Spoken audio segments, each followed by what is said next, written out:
Sawera, isang ama po, inireklamo ang kanyang anak na babae dahil nga daw may kaibigang itong hindi niya gusto at dahil si Lea nga ang kanyang panganay na babae, aminado naman po si Mang Amado na talagang overprotective nga po siya pagdating sa kanyang anak. Bakit nga ba pinaglalaban ni Lea ang kanyang kaibigan?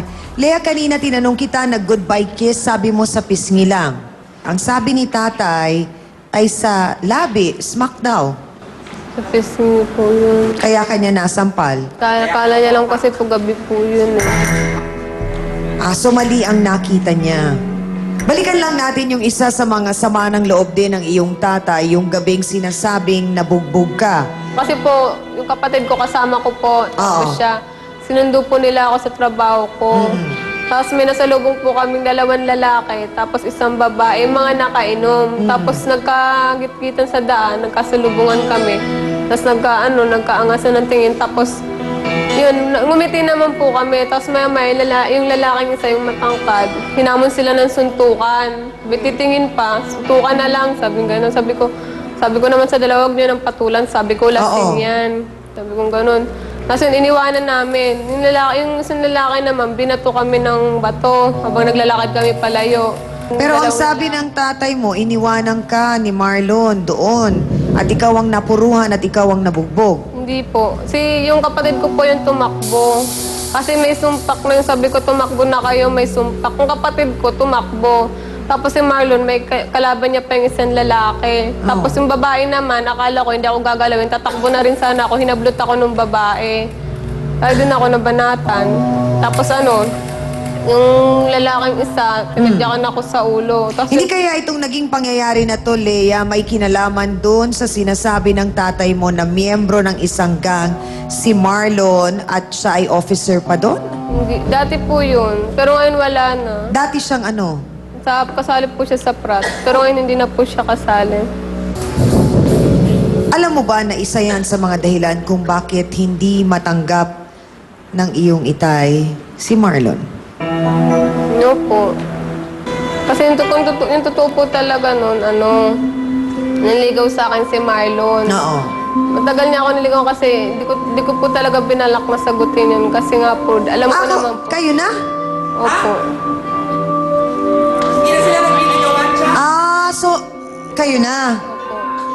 Narinig po ninyo, Mang Amado, ang sinabi ni Lea na hindi na pala sila magkaibigan lamang kundi may namumuunang relasyon.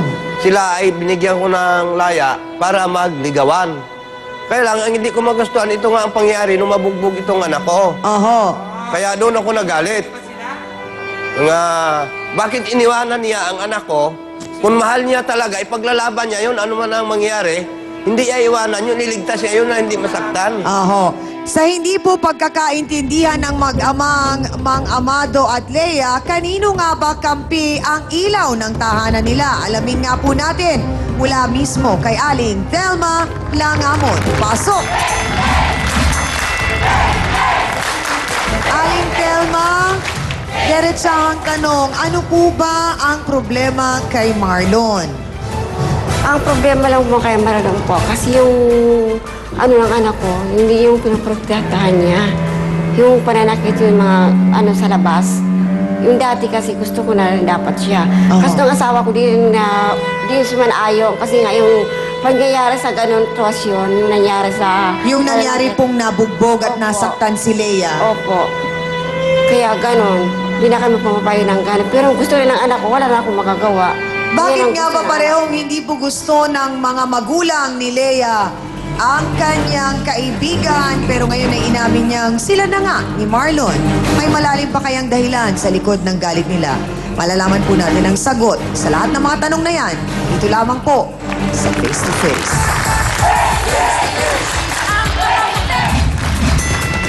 Baka matulad po sa iba na nalaman na lang ka magulang, malaki na ang tiyan. Wala ho ba kayong tiwala sa inyong anak? May tiwala naman ako po. Kay Marlon, may tiwala po ba kayo? Wala akong tiwala po.